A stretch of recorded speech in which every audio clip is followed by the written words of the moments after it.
تو آپ حضور غوث پاک کی خدمت میں کچھ فریاد پیش کر رہے ہیں کہ آپ کے غلام آئے ہیں، ان سب کی جھولیاں بھر دیں. تو کئی جو یتیم العلم ہے نا، سمجھ رہے میری بات کی ہے، یزید الفکر ہے، یہ جو کیڑے مکوڑے ہیں یہ کہہ رہے ہیں دیکھا یہ تو جناب ولیوں سے مانگ رہے ہیں، اللہ سے مانگنا چاہیے تھا. میں نے کہا جناب مفتی احمد یار خان نعیمی نے اس لیے اس بات کی تصریح فرمائی، صاحب بار شریعت نے تصریح فرمائی، سیدی اعلیٰ حضرت صاحب نے تصریح فرمائی. ہماری جھولی بھر دیجیے، جھولی کو میری بھر دو ورنہ کہے گی دنیا ایسے سخی کا منگتا پھرتا ہے مارا مارا. میری لاج رکھ لو یا غوث، میں مرید ہوں تمہارا، میں مرید ہوں تمہارا. غوث پاک آپ نے اپنے در پر آنے والوں کو سب کو نوازا، یہ دور دور سے آپ کے فقیر، آپ کے مرید آپ سے، اور خود تمہارے سارے بزرگ مرے ہوئے اور زندہ چندے عوام غریب سے مانگتے ہیں. اس وقت نہیں شرم آتی؟ عام بندے بیمار ہوتے ہیں ان کو درباروں پہ لے کے جاتے ہو، اور درباروں پہ بیٹھے ہوئے بیمار ہوتے ہیں تو انہیں آغا خان اور شفا انٹرنیشنل لے کے جاتے ہو. اس وقت لے جایا کرو نا وہاں پہ اور کہا کرو گنج بخش فیض عالم مظہر نور خدا. آج تک سنیا جے کڈے سیانے جے تو ہنو کہانی پیچھے لائے آنے آپ انہوں نے پتا ہے بھی کیا ہوتا ہے، کچھ بھی نہیں ہوتا. یہ جو شرکیہ ایکٹیویٹی پرفارم کرنی ہے وہ آپ خود کرو اور پھر نکالو اس میں سے جو نکلتا ہے، اور یہ کہانیاں کروانی بند کر دیں آپ لوگ. اصل میں ان لوگوں نے قرآن و سنت تو پڑھا نہیں ہوا، یہ بزرگ بابوں کی کتابیں پڑھتے ہیں. یہ جو کیڑے مکوڑے ہیں یہ کہہ رہے ہیں دیکھا یہ تو جناب ولیوں سے مانگ رہے ہیں، اللہ سے مانگنا چاہیے تھا.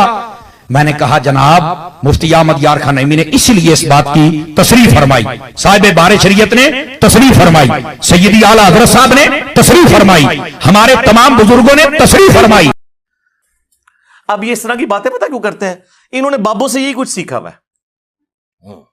بابا جی بابا جی بابا جی بابا جی ایک سوال ہے بابا جی، اگر آپ ہوا میں سونا نکال سکتے ہیں بابا جی تو دیش کی غریبی کیوں نہیں مٹا دیتے بابا؟ جواب بابا جی، جب آپ خود سونا نکال سکتے ہو تو ہم لوگوں سے چندہ کیوں لیتے ہو بابا جی؟ جواب ہری اوم ہری اوم ہری اوم. یہ رانگ نمبر ہے، یہ رانگ نمبر ہے. ہاں آیا نا یاد؟ یہ انہوں نے یہی کچھ سیکھا ہوا ہے. میرے بھائی سورہ توبہ پڑھے، سب سے کرٹیکل جنگ نبی الاسلام کی مبارک زندگی کی غزوہ تبوک، 1.5 لاکھ کی فوج لے کر کیسر روم عرب کے بارڈر پہ آ گیا ہے، دنیا کی سب سے بڑی سپر پاور، اور نبی علیہ السلام کے پاس صرف 30,000 جانثار صحابہ ہیں جن کے پاس سامان بھی پورا نہیں ہے، اور مخالفت میں 1.5 لاکھ کا لشکر. باقی صحابہ جا نہیں سکتے ساتھ. سورہ توبہ آیت نمبر 92 میں اللہ تعالیٰ فرماتا ہے کہ اے نبی علیہ السلام تمہارے پاس لوگ حاضر ہوتے ہیں کہ ہمارے لیے کوئی سواری کا بندوبست کر دیں، ہم بھی آپ کے ساتھ جائیں جہاد کے لیے. تو تم ان سے فرماتے ہو کہ میں کوئی ایسی چیز نہیں پاتا کہ جس کے ذریعے میں تمہاری مدد کر سکوں، تمہارے لیے سواری اور جانے کا ساز و سامان ارینج کر سکوں.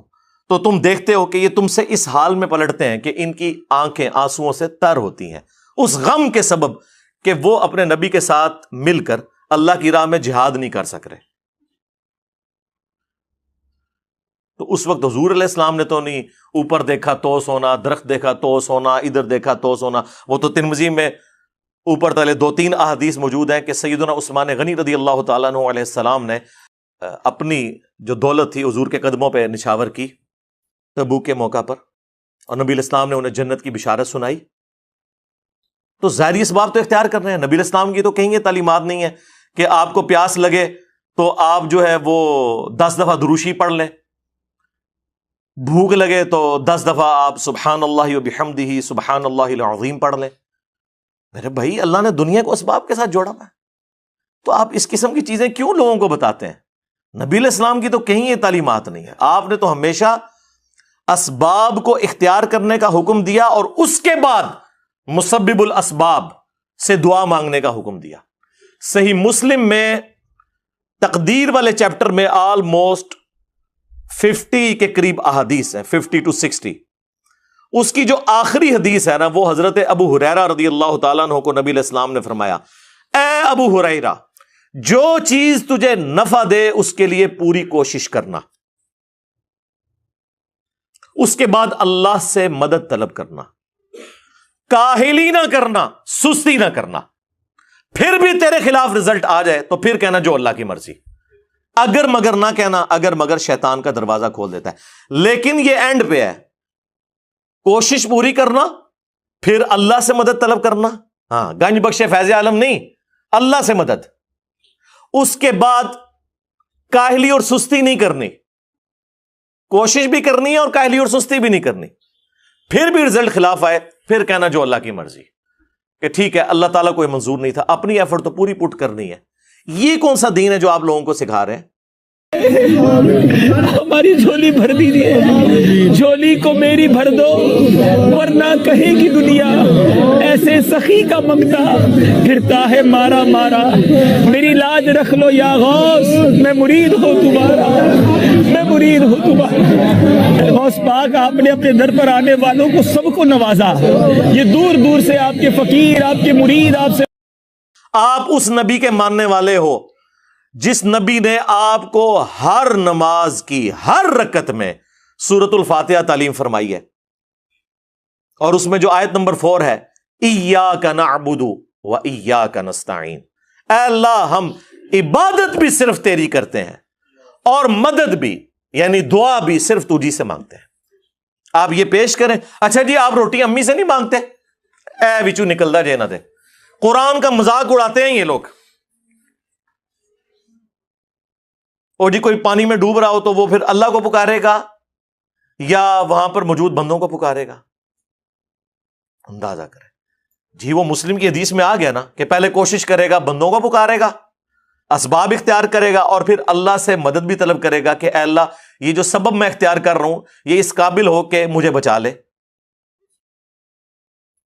جی یہ کہاں لکھا ہے؟ جی قرآن میں لکھا ہوا ہے وَتَعَاوَنُوا عَلَى الْبِرِّ وَالتَّقْوَى وَلَا تَعَاوَنُوا عَلَى الْإِثْمِ وَالْعُدْوَانِ، نیکی اور پرہیزگاری کے کاموں میں ایک دوسرے کی مدد کرو، برائی میں ایک دوسرے سے الگ رہو۔ قرآن میں حکم ہے کہ روٹی امی سے مانگنی ہے، اور امی کو حکم ہے کہ اس نے بیٹے کو کھلانی ہے۔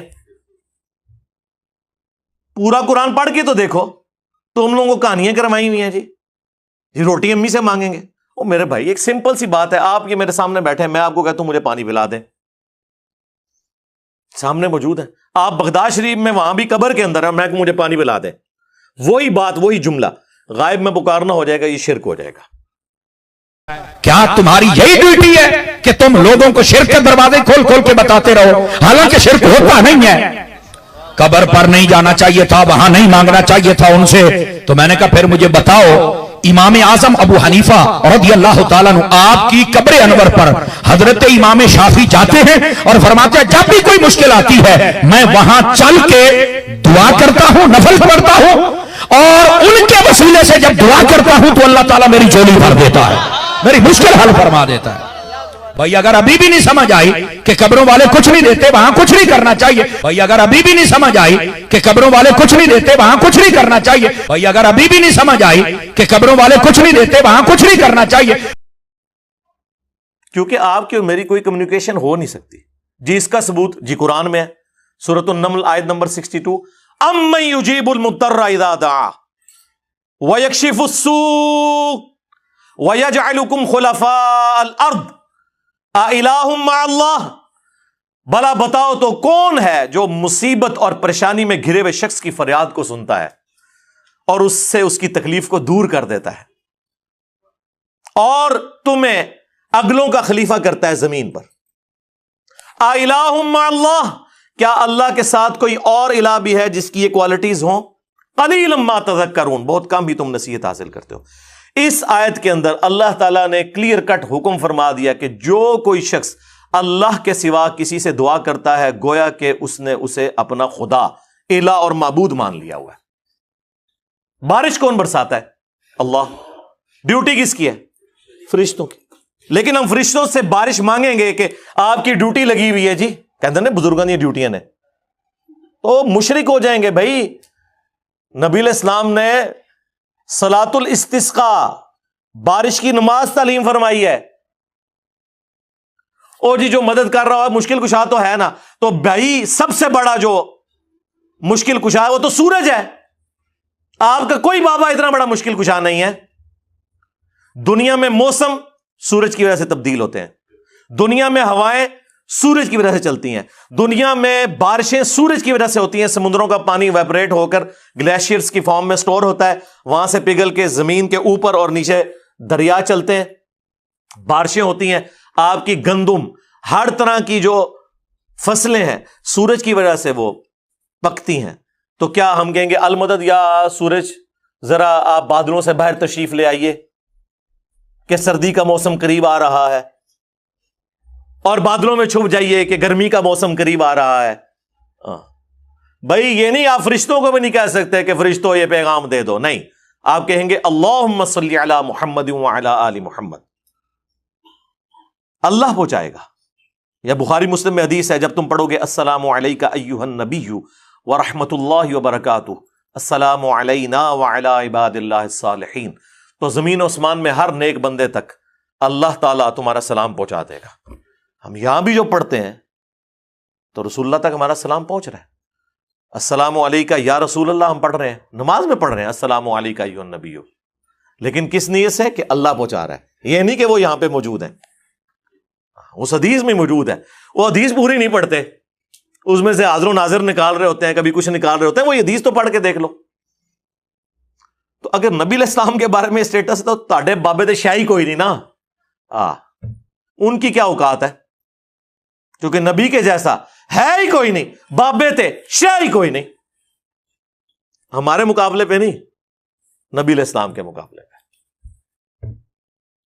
تو یہ اس قسم کی جو شرکیہ تعلیمات آ کے اس شخص کی طرف سے جو دعوے دار ہو کہ میں نبی علیہ السلام کا ماننے والا ہوں, نماز میں تم پڑھو ایاک نعبد و ایاک نستعین, اور اس پوری ویڈیو میں اس نے اللہ کا ذکر کہیں نہیں کیا کہ اللہ سے بھی مانگو, اللہ کے آگے رو, اللہ سے مانگو, کوئی نہیں, بالکل فارغ. اور ہمارے نبی علیہ السلام کو اللہ تعالیٰ قرآن میں فرما رہا ہے وَإِذَا سَأَلَكَ عِبَادِي عَنِّي فَإِنِّي قَرِيبٌ, اے نبی جب کبھی بھی میرے بندے آپ سے میرے بارے میں پوچھیں تو فرماؤ میں تمہارے بالکل قریب ہوں. اجیب الدعوۃ الداعی اذا دعان, ہر پکارنے والے کی پکار کو سنتا ہوں جب وہ مجھے پکارے. فَلْيَسْتَجِيبُوا لِي وَلْيُؤْمِنُوا بِي لَعَلَّهُمْ يَرْشُدُونَ, لیکن انہیں بھی چاہیے کہ میرا حکم مانے, مجھ پر ایمان لائیں جیسا کہ ایمان لانے کا حق ہے, پھر وہ رشد و ہدایت پا جائیں گے. یہ ون وے ٹریفک نہیں ہوگی. آپ اللہ کو رسپانس کریں گے, اللہ تعالیٰ سننے والا ہے. ادعونی استجب لکم, اے میرے بندو مجھ سے مانگو میں قبول کرنے والا ہوں. ان الذین یستکبرون عن عبادتی, بے شک جو لوگ میری عبادت سے تکبر کرتے ہیں. اچھا, بات ہوئی دعا کی اور ذکر آ گیا عبادت, کیونکہ دعا ہی تو عبادت ہے جی. ابو داؤد, ترمذی, سنن نسائی میں حدیث ہے الدعاء هو العبادہ, دعا ہی تو عبادت ہے. اور پھر حضور نے یہی آیت سورۃ المؤمن کی آیت نمبر 60 جسے سورہ الغافر بھی کہتے ہیں وہ تلاوت کی. ادعونی استجب لکم, اے میرے بندو مجھ سے مانگو میں تمہاری دعا قبول کروں گا. ان الذین یستکبرون عن عبادتی, بے شک جو لوگ میری عبادت سے مجھ سے مانگنے سے تکبر کرتے ہیں میں ان قریب انہیں ذلیل و خوار کر کے جہنم میں داخل کروں گا. والعیاذ باللہ تعالی. اللہم لا تجعلنا منہم, اللہم اجرنا من النار. ہمارا رب وہ ہے کہ اس سے نہ مانگا جائے تو وہ ناراض ہوتا ہے. دنیا کے بادشاہوں سے آپ مانگیں تو وہ ناراض ہوتے ہیں, اور ہمارا رب وہ ہے کہ اس سے نہ مانگا جائے تو وہ ناراض ہوتا ہے. اور یہ آپ کو بابوں کے پیچھے لگا رہے ہیں بجائے قرآن کی تعلیمات پر عمل کرنے کے. اور خود تمہارے سارے بزرگ مرے ہوئے اور زندہ چندے عوام غریب سے مانگتے ہیں, اس وقت نہیں شرم آتی؟ عام بندے بیمار ہوتے ہیں ان کو درباروں پہ لے کے جاتے ہو, اور درباروں میں بیٹھے ہوئے بیمار ہوتے ہیں تو انہیں آغا خان اور شفا انٹرنیشنل لے کے جاتے ہو. اس وقت لے جایا کرو نا وہاں پہ اور کہا کرو گنج بخش فیض عالم مظہر نور خدا. آج تک سنیا جے کڈے سیانے جے تو ہنو کہانی پیچھے لایا نے, آپ انہوں نے پتا ہے بھی کیا ہوتا ہے, کچھ بھی نہیں ہوتا, کہانیاں سنیں ان کی.